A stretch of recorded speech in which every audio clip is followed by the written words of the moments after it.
Aula. Primeiramente, boa noite para vocês. Espero que estejam bem. Quem fez Unicamp, quem não fez também. O importante é estarem bem, estarem tranquilos.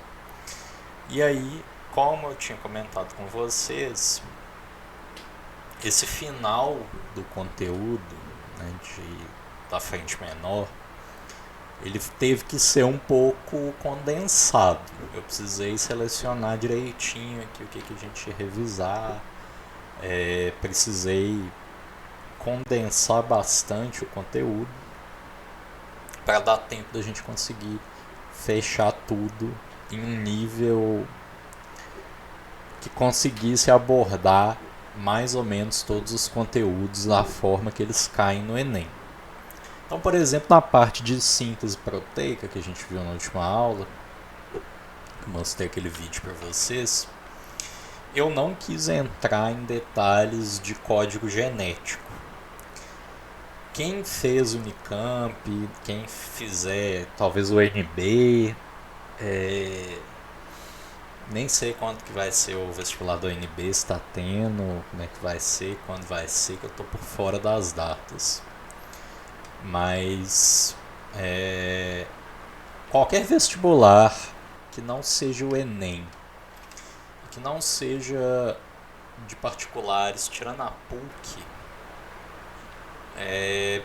de uma forma geral, não eles cobram, eles vão cobrar um aprofundamento bem maior nessa área, em relação a mutações gênicas, código genético. Não quis entrar nesse foco para não fritar a cabeça de vocês com conhecimento que é muito específico, né? Se você pegar aí qualquer pessoa que não é da área de biológicas, e até quem é da área, né, de saúde, muitas pessoas na área de saúde não sabem direito o que é código genético, a tabela de códon, anticódon, então não quis entrar nisso. Se alguém aqui for fazer alguma prova dessa, eu sugiro dar uma estudada lá no Khan Academy. Eles têm material muito bom sobre isso, tem videoaula, vai explicar tudo direitinho. Mas em resumo, acho que eu até comentei por alto isso com vocês lá na parte genética. Código genético é uma coisa que eu vejo todo mundo, jornal, revista, mídia social, às vezes até gente que é da área de saúde, de divulgação científica, cometeu um erro muito grave quando fala sobre código genético. E esse erro parte de uma concepção que todo mundo tem. E eu preciso perguntar isso para vocês. Quando eu falo em código genético, o que vocês entendem? Pode mandar no chat, pode abrir o microfone. Vitor, vai dar tempo sim. A gente tem 2 semanas dedicadas à revisão, né? E na semana que vem, na segunda-feira, eu não vou dar aula, né? Porque é feriado. Mas aí o que eu posso fazer? Eu posso deixar a aula gravada de revisão para vocês assistirem quando vocês quiserem, para a gente não perder esse dia. Eu não sei se vai ter um horário novo para revisão. Eu acho que não. No Equalizar, onde eu trabalhei um tempo antes, tinha isso. A gente fazia horários diferentes para a revisão e para o semestre letivo. Eu sei que vai ter uma reunião no sábado que eu vou participar. Na verdade vai ter quinta e sábado com a equipe, né? Na quinta eu não consigo participar, mas no sábado eu vou. E eu não sei se vai abordar alguma coisa do período de revisão. O que eu sei é que no calendário está previsto isso, né? A gente finaliza em novembro as atividades do Guimarães. Então a gente teria mais ou menos 2 semanas. Deixa eu abrir aqui o calendário. A gente teria até aí o final de novembro O dia 15 eu não teria aula, porque é feriado, né, para a proclamação da República. Eu teria o dia 22, não sei se tem no dia 29. Deixa eu abrir o calendário aqui.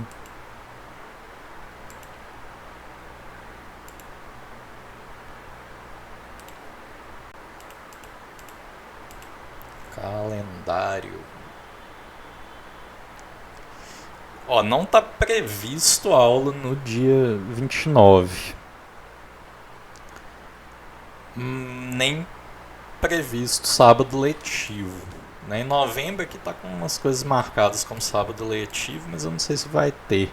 Eu não recebi nenhum aviso ainda. Aí, eu não sei o que vocês preferem. Eu posso conferir com o Atila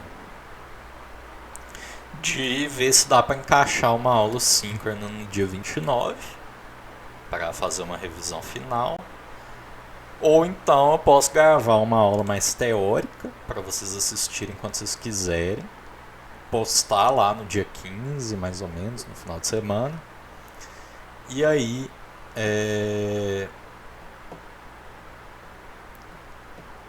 Já passou? Vai. Pra mim o calendário era. Então, beleza, a gente faz a revisão antes. Vou ver se eu coloco uma aula no sábado, então. Vou conversar com o Atila. A gente tinha certeza que o Enem estava previsto para muito depois. Eles mudaram, quando saiu o edital, para mim a data era bem depois. Vou mandar uma mensagem pro Atila quando acabar a aula aqui para saber se vai ter. Se tivesse sábado letivo, eu encaixo uma aula síncrona.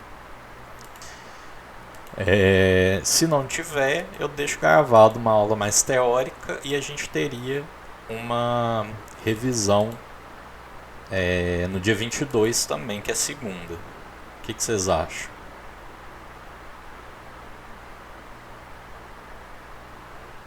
Aí essas aulas síncronas dá para fazer exercício, a gente discutir, tirar dúvida. O que tiver faltando a gente pode mexer lá, tentar consertar.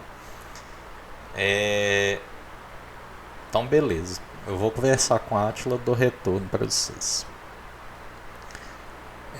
Mais uma coisa, o formulário está aberto, tá? Para vocês colocarem o que vocês querem na revisão. Revisão não é tudo, não tem como ser tudo. Até agora eu olhei hoje de tarde, só tinha 2 respostas. Então, pessoal que for vir na revisão, trate de olhar o que quer que revise para eu poder preparar. Não adianta chegar na revisão e falar assim, eu quero saber de não sei o que, né? Deu na telha. Se eu souber conseguir responder, conseguir trazer alguma coisa, beleza, mas questão não vai dar tempo, né? Eu tenho 50 minutos com vocês. Se eu for fazer uma revisão de tudo e trazer questão em 50 minutos, se você me pegar com a calça curta, desprevenido, não vai ter questão para vocês treinarem o assunto. Então é bom mandar antes para eu poder saber o que está pegando mais, né? Onde que o bicho está pegando. Dito isso, vamos voltar para minha discussão que eu queria trazer para vocês, né? Trazer aqui com vocês. Isso é um conceito importante. Eu acho que para o Enem essa é uma discussão que vale a pena a gente trazer, mesmo que não seja um escopo da aula de hoje, mas para aproveitar que a gente falou de síntese proteica na aula passada. Quando a gente fala em código genético, eu falo em código genético, o Jornal Nacional fala do código genético, sai uma pesquisa, um artigo na Folha, na Galileu, dizendo que o código genético de um vírus foi desvendado. O que é o código genético? Vocês sabem me dizer?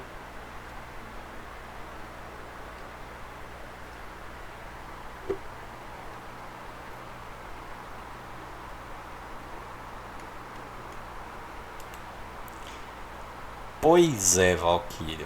Ainda bem que vocês estão aqui, né? Temos 4 pessoas na aula hoje. Eu acho que eu já falei isso lá na parte de genética. Mas pode ser que tenha passado batido. Tirem da cabeça de vocês a ideia de que código genético corresponde à sequência de DNA. Isso é mentira. Isso é uma mentira que eu não sei onde começou. Mas todo jornal que você assiste, as pessoas vão falar: cientista brasileiro descobriu o código genético do coronavírus, por exemplo. Ou então, fulano de tal estudou o código genético do chimpanzé e decifrou esse código. Não existe isso. E eu vou explicar por que isso não existe. Código genético é um termo usado em biologia molecular que é muito errado. Muito errado por pessoas da saúde, por pessoas da mídia, do jornalismo, por leigos, às vezes até por pessoas da biologia, porque é um conceito difícil. Mas código genético não quer dizer sequência de DNA. Primeira coisa, vamos quebrar o termo para a gente tentar entender o que é um código primeiro. Quando você fala que você está se comunicando com uma pessoa em código, ou como o Vitor falou aí, uma coisa de ciência de dados, vamos dizer que você é um programador e você escreveu um código, né? Se eu pegar aqui e abrir um programa feito no computador e mostrar o código fonte para vocês, quem souber ler o código fonte vai entender. Quem não souber ler código fonte vai ficar perdido. Concorda?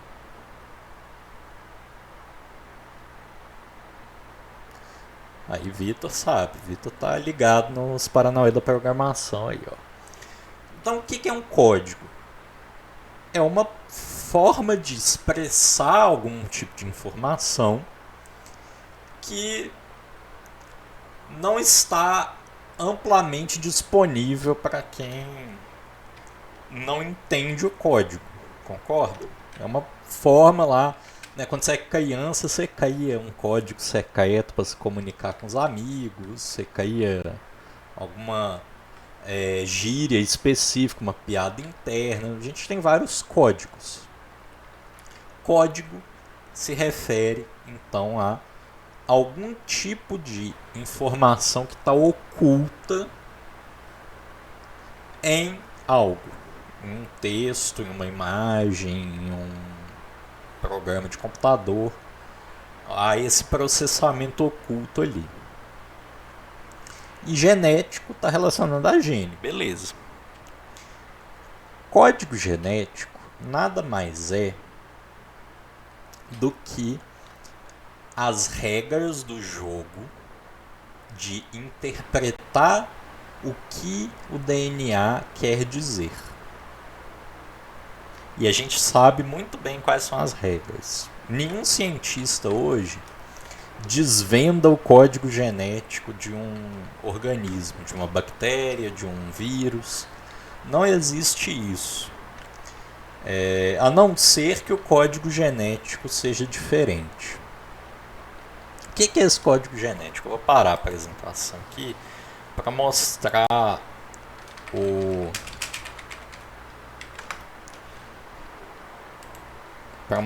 uma imagem que eu não incluí na aula passada, justamente para não ficar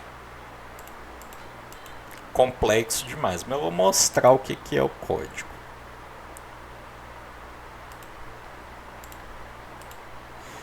Vocês estão vendo? Acredito que sim. Essa tela preta aí com o código no meio. Quando você fala, por exemplo, código Morse, né, que é usado em navegação, usado em comunicação à distância. Eu vou dar um zoom, peraí.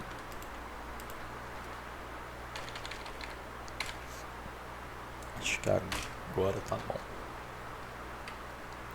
Quando a gente fala em código Morse, né, a gente sabe que a gente está falando de uma maneira de comunicar e que se você não tiver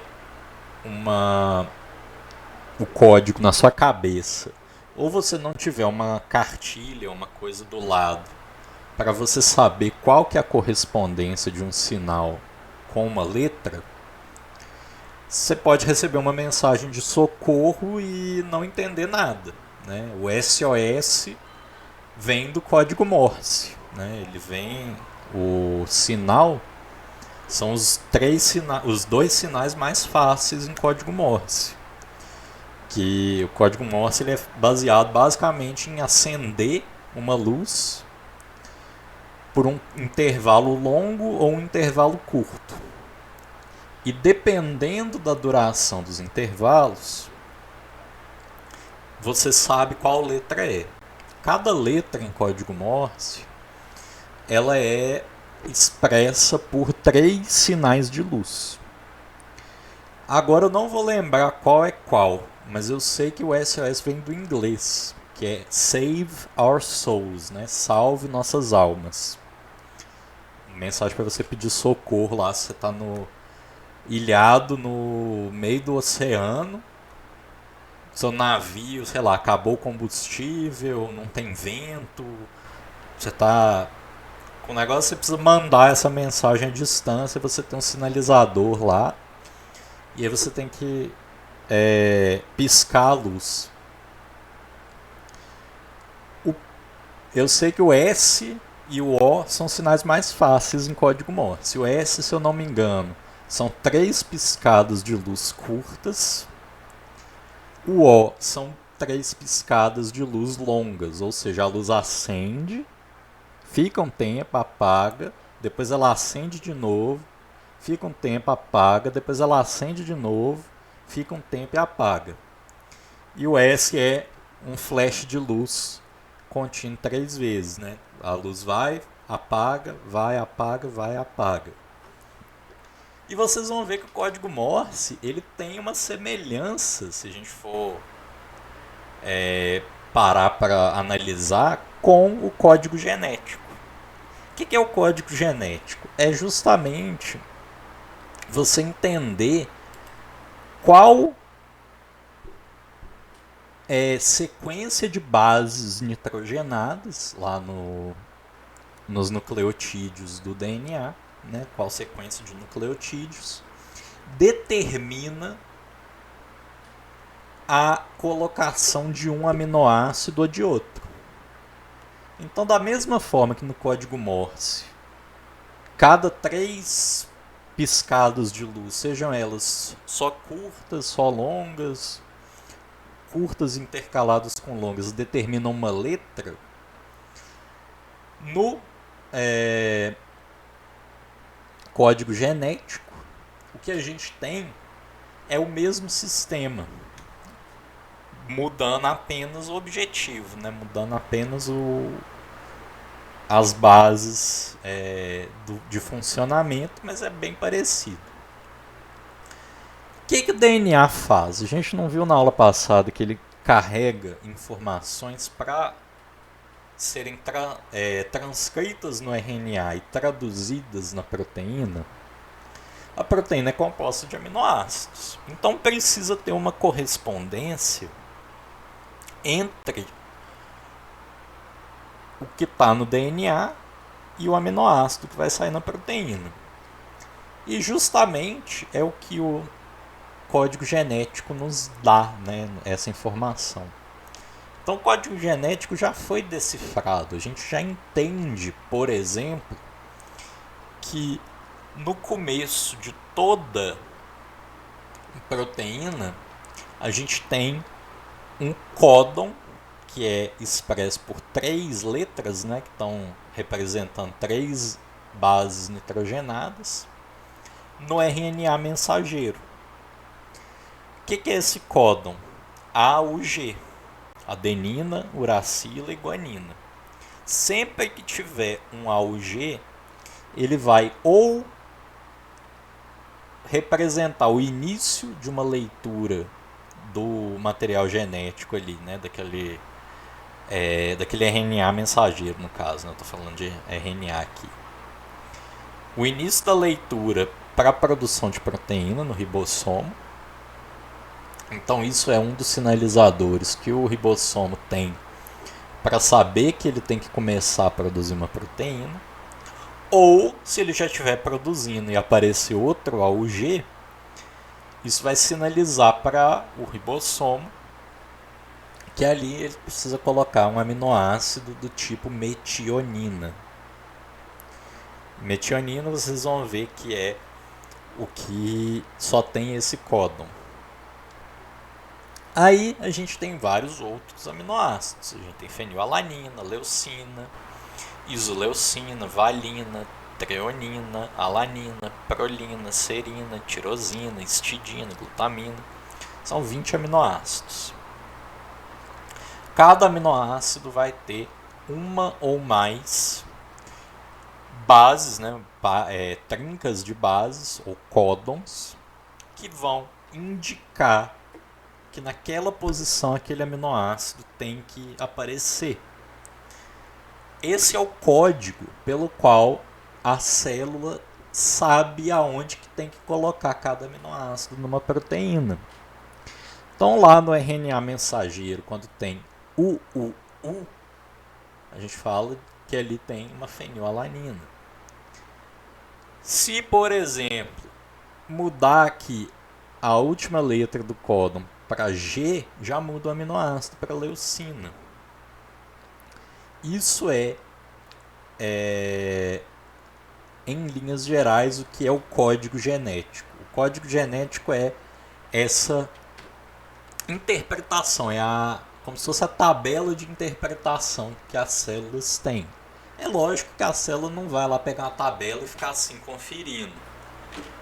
Ela faz isso automaticamente. Mas quando a gente fala em código genético, a gente não está falando em sequências de DNA. A gente está falando em como essa sequência de DNA é interpretada para dar sentido, para dar forma a uma proteína. Beleza?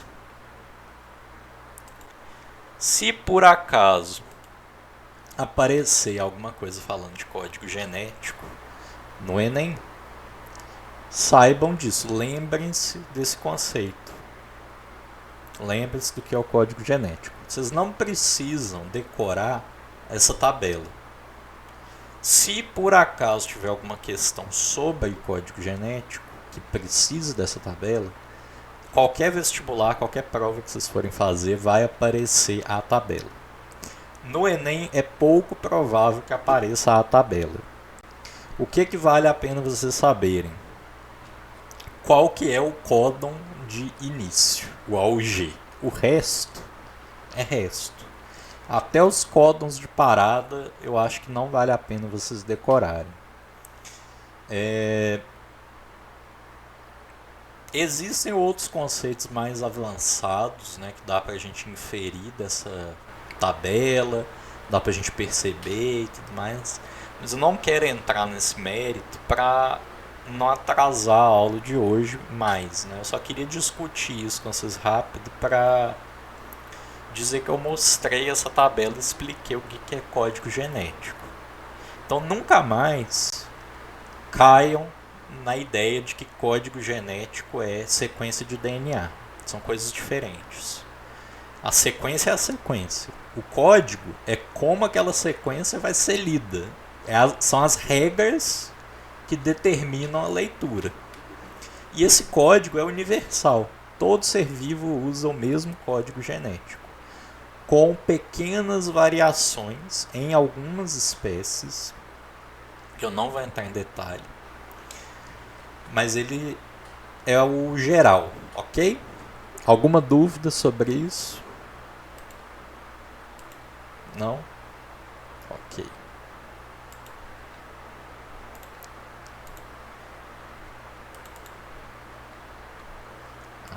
Deixa eu tentar compartilhar aqui. Agora foi. E aí na aula de hoje, mudando de pau para cavaco, a gente tem que trazer alguns conceitos que eu acho que ficaram para trás no decorrer do nosso ano letivo e que são importantes, querendo ou não, a gente tem que falar deles. Então a gente precisa falar de membrana celular, a gente precisa falar de transporte de substâncias na célula e a gente precisa falar de citologia. A membrana celular, a membrana que as células possuem, é uma estrutura bastante complexa. Eu diria que talvez é a parte da célula mais relevante para a sobrevivência de uma célula, até mais do que o núcleo, porque a membrana celular é justamente a região que uma célula possui que delimita claramente o que está vivo do que não está vivo. Ela é o limite de uma célula, que é uma entidade, né, uma unidade viva, do meio em que essa célula está, que não é uma entidade viva. Né, o meio extracelular, a água, um solo, aonde essa célula se encontra, o que está fora da membrana celular não está vivo, de maneira geral, a não ser que seja outra célula, né? E a membrana celular ela é composta por fosfolipídios. A gente estudou lá na aula de lipídio que existe uma categoria específica de lipídios, conhecida como fosfolipídios, que tem essa característica aqui de ter uma cabeça hidrofílica e caudas hidrofóbicas. Se vocês olharem para a estrutura química, vocês vão ver que o fosfolipídio tem uma estrutura relativamente parecida com a do triglicerídeo. Por quê? Tem um glicerol aqui no meio, e esse glicerol está ligado a duas cadeias de ácidos graxos. Essas cadeias podem ser ambas saturadas, uma saturada e a outra insaturada, ou também pode acontecer de ter duas insaturadas. É mais raro, mas pode acontecer. O triglicerídeo, a única diferença é que ao invés de ter esse fosfato aqui, ele teria outra cadeia de ácido graxo ligada aqui no glicerol, apontando aqui para baixo. A diferença prática é que o fosfolipídio tem carga, ele tem um grupo fosfato aqui, ó, O-. Aqui é uma região apolar, aqui é uma região com carga. Essas duas regiões se repelem. Por isso que, como essa molécula aqui consegue virar, né, ela consegue rodar essa ligação daqui, essa ligaçãozinha azul aqui entre esse CH e esse CH2, esse fosfato fica voltado para essa região da cabeça. E o componente básico da membrana celular é justamente esses fosfolipídios, que vão conferir várias propriedades importantes para a membrana. Dentre elas, a fluidez da membrana. O que é essa fluidez da membrana? O quão maleável e o quão rapidamente as coisas que estão ancoradas na membrana conseguem se deslocar na membrana. Uma coisa fluida é uma coisa que oferece menor resistência. Vocês acham que se eu tiver mais ácido graxo saturado nos fosfolipídios de uma membrana, ela vai ser mais ou menos fluida?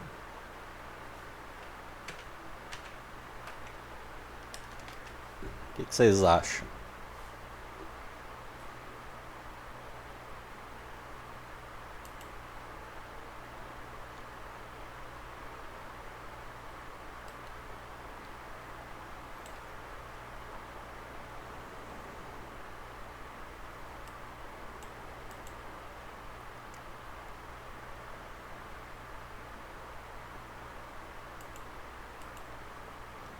Vamos pensar quimicamente.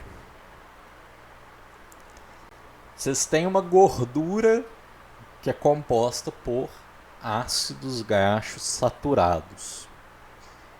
Uma gordura é sólida na temperatura ambiente, né? Se você pegar banha de porco, gorduras animais em geral, gordura de boi, gordura de carneiro, gordura de pato, geralmente elas são sólidas em temperatura ambiente e são ricas em ácidos graxos saturados.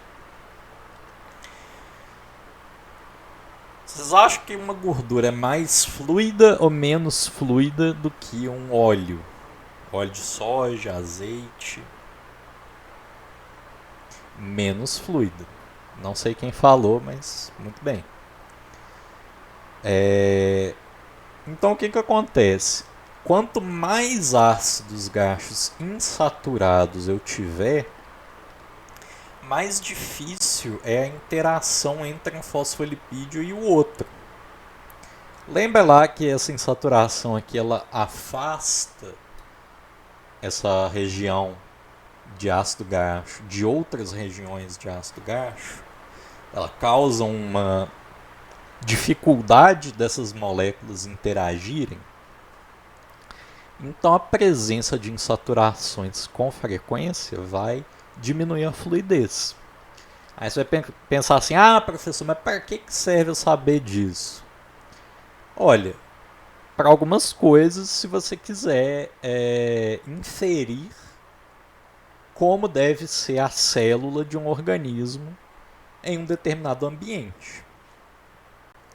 Por exemplo, existem micro-organismos que vivem em condições de temperatura muito elevadas. Quando você esquenta uma gordura, ela derrete, não derrete? Se você pegar a banha de porco e colocar na panela quente, ela vai derreter. Quando ela passa do estado sólido para o estado líquido, a fluidez dela aumenta, não aumenta? Pois é, algumas células vivem aí em temperaturas de 80, 90, 100, 110 graus. E vivem muito bem. Vocês acham que a membrana dessas células tem que ser mais fluida ou menos fluida em temperatura ambiente?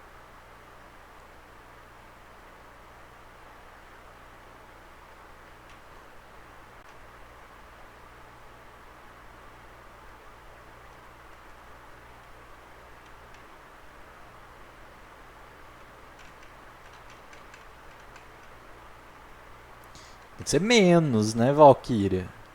Porque se ela for mais fluida na temperatura ambiente, quando ela esquentar, ela vai ficar ainda mais fluida. Corre o risco até da célula romper a membrana. Então isso é uma das coisas que algumas células vão se atentar quando tiverem um ambiente com extremos de temperatura. Se ela tiver a membrana rígida demais, isso é ruim para o funcionamento celular. Se ela tiver a membrana fluida demais, também é ruim. Então as células têm um dinamismo, principalmente das bactérias, de trocar os fosfolipídios que tem ali na membrana para se adaptar ao frio ou ao calor. Isso é uma das coisas mais interessantes que tem. Por quê? Se a membrana celular romper, se ela quebrar essa estrutura, a célula morre. Eu não falei para vocês que a membrana é o que determina que divide, né, o que está dentro dela está vivo e o que está fora não está vivo? Se perder a separação, se a membrana for quebrada, for rompida, dá para você dizer que aquela célula morreu. Ela deixou de ter características necessárias para a vida. Então isso é um conhecimento interessante de vocês terem para inferir esse tipo de mudança. Pensem na lógica, pensem sempre a partir daquilo que vocês conhecem. Tá, eu não sei que fosfolipídio que tem, como é, mas eu sei que o fosfolipídio ele é parecido com um triglicerídeo, com uma gordura. Ah, então se ele for só com cadeia hidrofóbica saturada, ele vai se comportar mais como uma gordura. Se ele tiver uma cadeia hidrofóbica com insaturação, ele vai se comportar mais como um óleo. E aí você consegue entender o que é que vai causar mais fluidez ou menos fluidez. E aí, essa aqui é a membrana das células, né? Claro que isso aqui é um pedaço da membrana. Imaginem que isso aqui é uma bicamada, né? Você tem aqui cada cabecinha vermelha dessa é uma cabeça polar do fosfolipídio. E cada perninha amarela aqui, né? Cada duas perninhas representa aqui as caudas hidrofóbicas de um fosfolipídio. Então o que a gente vê é que as membranas celulares elas estão organizadas nessa bicamada, fazendo como se fosse uma bola de futebol, uma esfera. Tem essa camada mais externa, que está curvada em cima da camada interna, e aí essas cabeças polares aqui estão voltadas para o meio extracelular, e essas aqui para o meio intracelular, ou seja, para fora da célula e para dentro da célula, respectivamente. Mas a membrana não é feita só de fosfolipídio. Ela é feita de outras coisas também, principalmente de proteínas que estão associadas à membrana. Você pode ter canais proteicos, a gente vai discutir para que eles servem. Você pode ter proteínas integrais de membrana e proteínas periféricas, assim como você também pode ter proteínas com carboidratos sinalizadores para fora, né? É o caso daqueles carboidratos que determinam o tipo sanguíneo de uma pessoa, né? O tipo CA ou B ou AB ou O, quando não tem esse glicídio expresso ali nas hemácias. Além disso, nos animais, a membrana possui colesterol.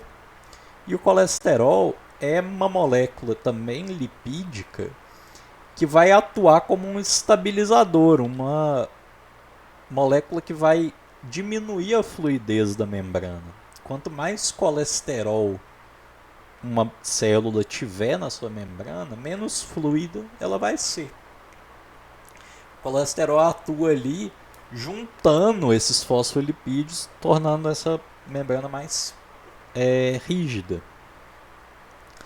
E por que a gente chama esse modelo que a gente tem da célula, da membrana, de mosaico fluido? Ora, mosaico é aquela peça de arte em que você vai colando quadradinhos, você vai colocando pastilhas, você vai colocando pedrinhas ou pedaços de papel em um painel. Quem que é o mosaico, né? São as proteínas que estão aqui ancoradas na membrana. Elas vão funcionar como essas pastilhas de um mosaico. E por que fluido? Porque essas pastilhas se movimentam livremente na membrana. Elas podem mover para a esquerda, para a direita, para trás, para frente, e dependendo elas podem até mudar a posição, podem se inverter na membrana. É raro disso acontecer, mas é possível. Aí, para que uma célula vai ter um canal feito de proteína? A membrana celular não deixa passar tudo, não? Não. Ela é praticamente toda composta de caudas hidrofóbicas, ou seja, ela é apolar. A parte polar é bem pequenininha, essas cabeças hidrofílicas. Proporcionalmente, 90% da espessura da membrana é apolar e os outros 10% é polar. Dito isso, água. Água é uma molécula polar. Água passa pela membrana celular? O que vocês acham? Sim, mas ela passa direto aqui no meio dos fosfolipídios, Ingrid.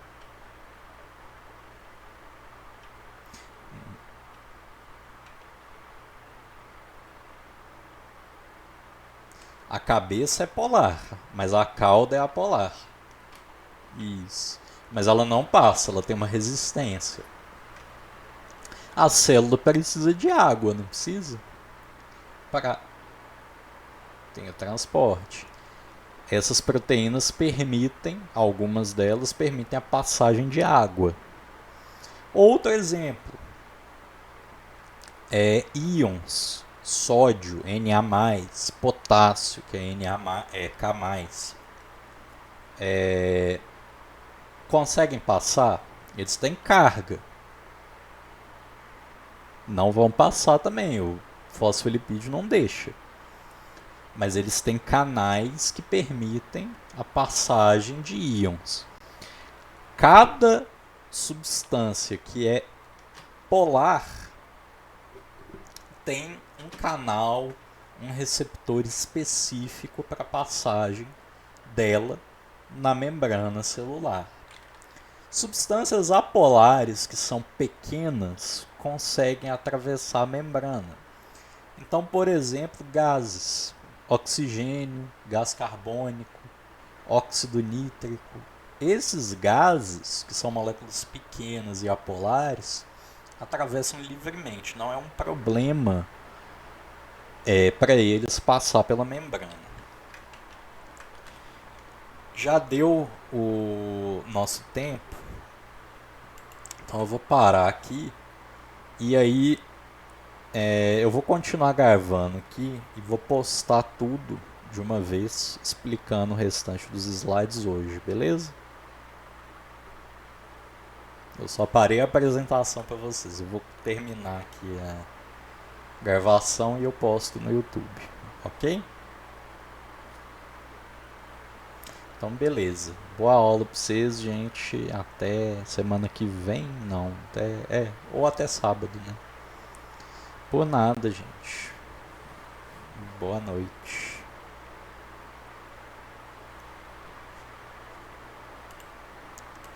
Continuando então a explicação, gente. Só um momento. Eu não interrompi a gravação. Continuando a explicação, então, moléculas apolares passam tranquilamente.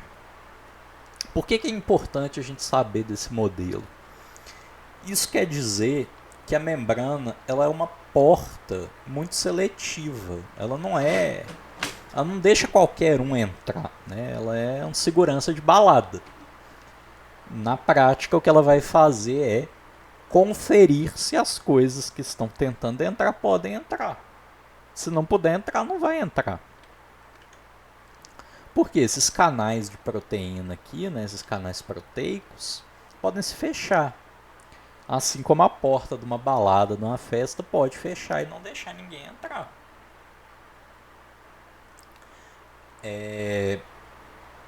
Vocês vão entender que então a membrana celular, né, ela tem uma propriedade muito importante que a gente chama de permeabilidade seletiva. Ou seja, nem tudo pode passar pela membrana. Vamos discutir como que as coisas passam agora pela membrana.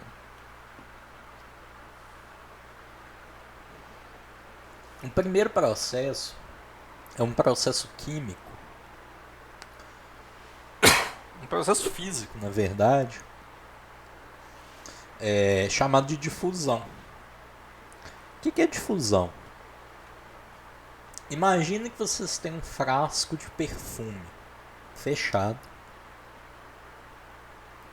E aí vocês abrem esse frasco e deixam ele aberto por 5 minutos. Você foi, sei lá, no banheiro, fez xixi, lavou a mão, foi tomar água, olhou a janela, olhou suas plantas de casa, voltou pro quarto e ele está cheirando a perfume. Ele não estava cheirando antes, porque o frasco estava fechado. O fato dele estar cheirando a perfume se deve ao fato de que moléculas do perfume, que tem aroma, que tem cheiro, se difundiram, ou seja, se espalharam pelo quarto. Isso acontece tanto em meio aquoso quanto em meio gasoso. Né? A difusão ela vai ocorrer sempre da região onde você tem uma concentração maior de uma determinada substância para onde você tem nenhuma ou pouca concentração dessa substância. Trazendo isso para a nossa realidade, se a gente pensar que a gente tem uma membrana celular que é seletiva, as únicas coisas que vão passar por difusão na membrana são coisas que ou atravessem os fosfolipídios, passam por entre os fosfolipídios, ou seja, gases e moléculas apolares pequenas, ou coisas que atravessem canais que estejam sempre abertos, o que geralmente não é muito comum. E a ideia é sempre equilibrar a concentração, ou seja, a quantidade da substância dentro da célula fica igual à quantidade fora. Quando você abre perfume é a mesma coisa. A tendência ali é que com a evaporação do perfume, a quantidade de perfume dentro do frasco e fora dele se iguale. Só que aí você está tratando de um sistema muito grande, muito aberto, porque o seu quarto é muito maior do que o frasco de perfume. Então, né, e o seu quarto está ligado com o resto da sua casa, que está com a janela aberta. Então, o perfume ele vai se difundir para a atmosfera, na verdade, que é um espaço muito maior. Então, você não vai sentir cheiro de perfume muito longe da sua casa ou muito longe do seu quarto. Da mesma forma, você não vai sentir cheiro de gasolina a 2 km de um posto de gasolina. E é justamente pela difusão que você não pode fumar perto da bomba ou do local de abastecimento de um posto de gasolina. Se você fumar ali perto, corre o risco de você ter vapor de gasolina, de combustível, e o vapor de combustível é que é inflamável, né? Na verdade, quando você coloca fogo em alguma coisa, o fogo pega no gás do combustível, ele não pega no combustível sólido ou líquido. Se você colocar fogo no álcool, o que vai queimar é só a parte superficial do álcool. O líquido dentro ali de um frasco não queima. Então, mais um motivo, porque saber difusão é importante para a vida de vocês. Entender por que as coisas ficam cheirando, né? E por que a gasolina se difunde lá no posto. Quando você passa perto tem cheiro de gasolina. Perto da bomba o cheiro é mais intenso. Se você acender ali uma faísca, uma centelha, um incêndio vai acontecer. Uma explosão, na verdade, vai acontecer, e é uma explosão feia, né? Uma coisa que pode acabar com um quarteirão.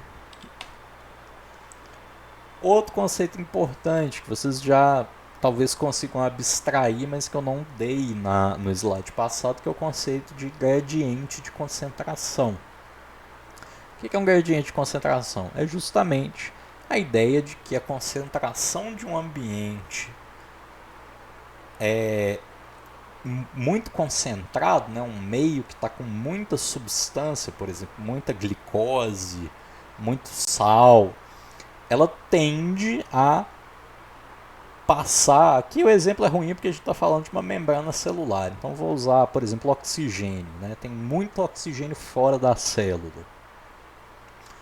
O oxigênio vai tender a passar em um gradiente, né? Aqui está mais concentrado, aqui está menos concentrado.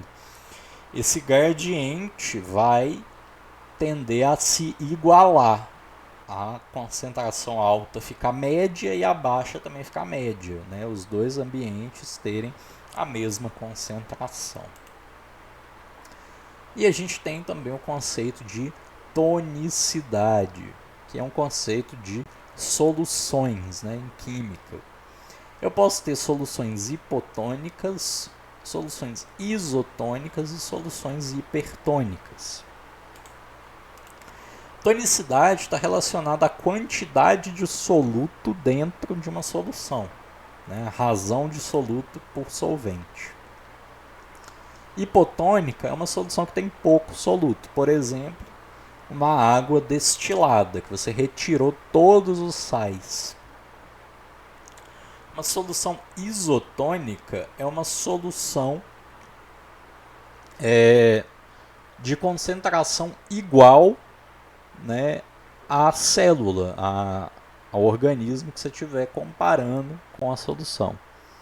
E hipertônica é uma solução hipersalina, por exemplo, né, você pegar a água do mar. Para as nossas células, a água do mar é extremamente hipertônica, vai te desidratar.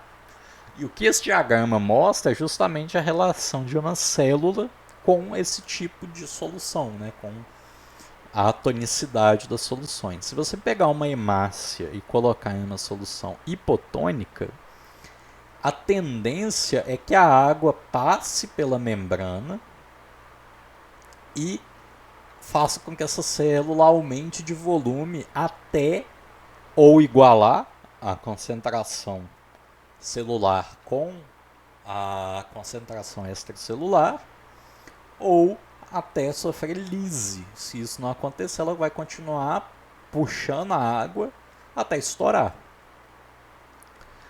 Se você colocar uma solução isotônica, crime ocorre, nada acontece, feijoada, né? Fica ali a água passando de um lado para o outro e a célula continua com a sua membrana intacta. E se você colocar uma célula em solução hipertônica, ela vai perder a água, a membrana vai murchar, e aí você faz isso, por exemplo, quando você tempera carne, quando você salga a carne para conservar, você tira a água. Aqui eu apresentei para vocês um conceito importante, né, de osmose. Sempre que eu tiver uma membrana seletiva, semipermeável, ou seja, o soluto não é capaz de passar pela membrana, mas a água é capaz, eu vou ter um fenômeno chamado de osmose, se eu tiver um meio hipertônico e um meio hipotônico separados por essa membrana. O que é osmose? É a difusão da água. Se eu tenho aqui essa membrana semipermeável e eu tenho um lado dela com pouca concentração de soluto e outro lado com muito soluto, ao invés de o soluto passar para cá, como na difusão, ele não consegue vencer a resistência da membrana. Então o que acontece? Quem passa é a água. E a água vai equilibrar a concentração desse soluto dos dois lados. Aqui vai ficar com pouquinha água, mas a mesma quantidade de soluto, então a concentração aumenta. E aqui vai ter muita água com menos soluto por área, né, por volume ali. A quantidade de soluto continua a mesma, mas a distribuição muda. Então aqui a concentração diminuiu um pouquinho e aqui ela aumentou também um pouquinho. Agora os dois lados têm a mesma concentração. Aproveitando esse gancho, eu preciso falar de citologia, né? A gente tem uma diferença quando a gente fala em solução hipotônica e hipertônica entre uma célula animal, que não possui parede celular, e uma célula vegetal, que possui uma parede celular de celulose. A parede celular é uma estrutura produzida pela célula que mantém ela em um formato regular. E ela é rígida. Se você colocar uma célula vegetal em solução hipotônica, ela vai inchar com água e vai ficar túrgida, mas ela não vai lisar, ela não vai estourar, ela não vai sofrer lise. Porém, se você pegar qualquer uma das duas células e colocar em uma solução hipertônica, ou seja, uma solução hipersalina, por exemplo, as duas células vão ficar plasmolizadas, que é o processo de a célula diminuir de volume porque perdeu água, tanto a célula animal quanto a célula vegetal. Você pegar e temperar a sua salada antes da hora de comer e deixar muito tempo com sal ali, o alface, a rúcula vai escurecer, porque vai perder a água e vai ficar meio murcho, né? A água vai ter saído da célula. Aproveitando, a gente tem diferenças entre essas células, né? A gente tem células eucariontes e procariontes. Células procariontes de bactérias e eucariontes divididas aí basicamente em células animais e células vegetais. Eu vou listar aqui o que tem em cada uma das células, o que é comum e o que é diferente. E vou dar uma ideia aqui das funções celulares que eu recomendo que vocês estudem e principalmente façam um mapa mental, escrevam, coloquem isso em um caderno, em algum lugar com a mão de vocês para vocês não esquecerem. Essa parte é decoreba pura. Então vamos lá. Toda célula eucarionte ou eucariota possui núcleo. Núcleo é a estrutura que organiza o DNA. Aqueles cromossomos, o material genético, tudo aquilo está dentro do núcleo. E a gente tem o nucleolo. Nas células animais, o nucleolo está presente nas vegetais também. O nucleolo é uma região dentro do núcleo que você consegue observar que contém RNA, principalmente, né? Ribossômico, é a região onde os ribossomos têm a sua porção de RNA produzida e eles são montados ali dentro do núcleo para saírem da célula. Aproveitando aqui, ó, a gente tem ribossomas ou ribossomos. São aquelas organelas responsáveis por realizar a síntese proteica. E a gente tem então o retículo endoplasmático, ou retículo endoplásmico, tanto faz. Em português, acho que endoplasmático é mais comum. Aqui está em espanhol, né, esse material. O retículo endoplasmático ele pode ser rugoso ou liso. O retículo nada mais é do que um conjunto de membranas sobrepostas.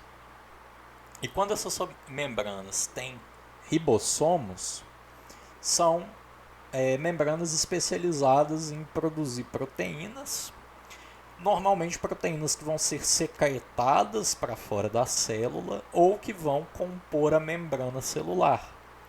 Ela precisa chegar até a membrana de um jeito, e ela chega com um pedaço de fosfolipídio, uma vesícula de fosfolipídio lá na membrana. E a gente tem o retículo endoplasmático liso, que não vai ter os ribossomos, porém ele tem a função de produzir lipídios e principalmente a função de destruir toxinas, de processar toxinas que chegam na célula. A gente tem o citoesqueleto, que é responsável por movimentar as organelas, organizar a célula, dar forma para a célula, dar suporte para as organelas. As duas células possuem essa estrutura. As duas células têm a membrana plasmática, que a gente já viu, e os lisossomos. Aqui tem um erro conceitual. Lisossomo só existe em célula animal. Célula vegetal, em geral, não possui lisossomo. Por quê? Célula vegetal normalmente não faz digestão intracelular, que é a função dos lisossomos, digerir componentes celulares. Elas têm uma estrutura responsável por fazer processos de autofagia, destruir pedaços, renovar as organelas, mas elas não precisam digerir matéria externa, né, que é a função principal ali na célula animal, que é pegar aquilo que entra na célula e digerir. E aquilo que entra pode ser alimento, mas também pode ser, por exemplo, um vírus. O complexo de Golgi é como se fosse a central de correios da célula. É quem vai dar endereço, né? Vai passar tudo por CEP certinho. Então, tudo que vier do retículo rugoso, todas as proteínas que vierem do retículo rugoso, vão passar pelo complexo de Golgi para serem destinadas para a membrana ou para fora da célula. É ali que as proteínas vão receber o direcionamento de para onde ir. A gente tem as mitocôndrias, que são organelas responsáveis pela respiração celular. Elas realizam o metabolismo e a produção de energia da célula em grande quantidade. Elas são bem peculiares porque tem membrana própria. Além da membrana celular envolvendo elas têm uma membrana diferente. E as mitocôndrias possuem DNA próprio. Né? A gente sabe hoje que mitocôndrias possuem DNA próprio e provavelmente possuem uma origem simbiótica. Elas com certeza foram bactérias algum dia de vida livre e que foram incorporadas por uma célula maior que se tornou a célula eucarionte. O citoplasma, que compõe tanto o líquido dentro da célula, conhecido como citosol ou citosol, como tudo que tiver ali junto desse líquido, né? Os ribossomos, lipídios, proteínas, hormônios, tudo que tiver circulando aí no citoplasma, a gente chama de citoplasma. Tudo que está dentro da célula, que não é membrana e não é núcleo, a gente chama de citoplasma. Não é bem uma organela, é mais um conceito. Os peroxissomos são organelas responsáveis por diminuir o estresse oxidativo produzido pelo uso do oxigênio na mitocôndria. Eles vão metabolizar espécies reativas de oxigênio que são danosas para o funcionamento celular. E a gente tem os ribossomos, que a gente já falou. O que é específico? Animais possuem centríolos, além dos lisossomos, eles possuem centríolos.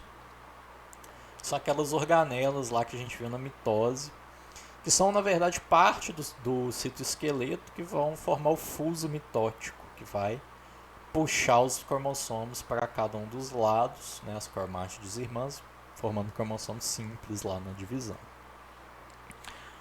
A célula vegetal também divide, só que ela não tem centríolo. O citoesqueleto forma o fuso mitótico, tá? Não tem a estrutura centríola. Animais podem ter vacúolos, principalmente de gordura, né? Em determinados tipos de célula, não é toda célula que vai ter vacúolo.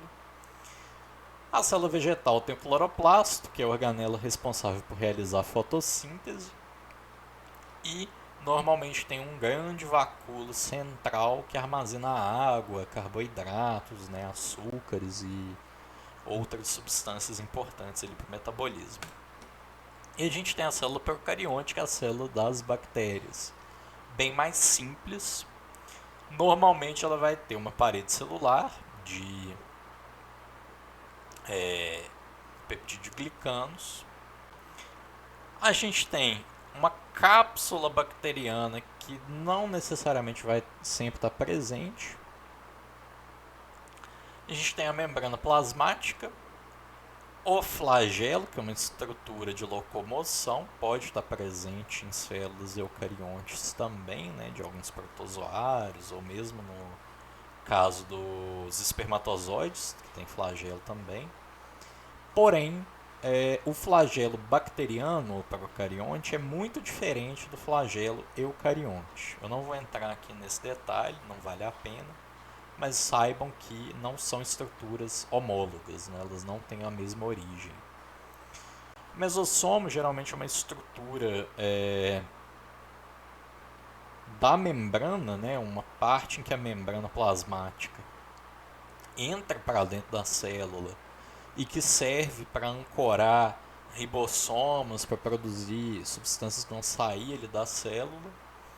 A gente tem o DNA que não está em um núcleo, mas ele fica organizado, espiralizado em um nucleóide. Bactérias geralmente têm um único cromossomo e geralmente ele é circular. A gente tem ribossomos, que são as mesmas estruturas de produção de proteína, mas nas bactérias os ribossomos são um pouquinho diferentes. E a gente tem o citoplasma, que aqui nessa figura está mais para citossol, tá? O termo melhor é citossol. O citoplasma seria tudo que está entre a membrana e o DNA, incluindo os ribossomos, né, nas células eucariontes, as organelas. Estudem isso, façam esquemas, decorem, porque isso é importante para fazer as provas, beleza? Um abraço para todo mundo e uma boa noite. Tchau, tchau.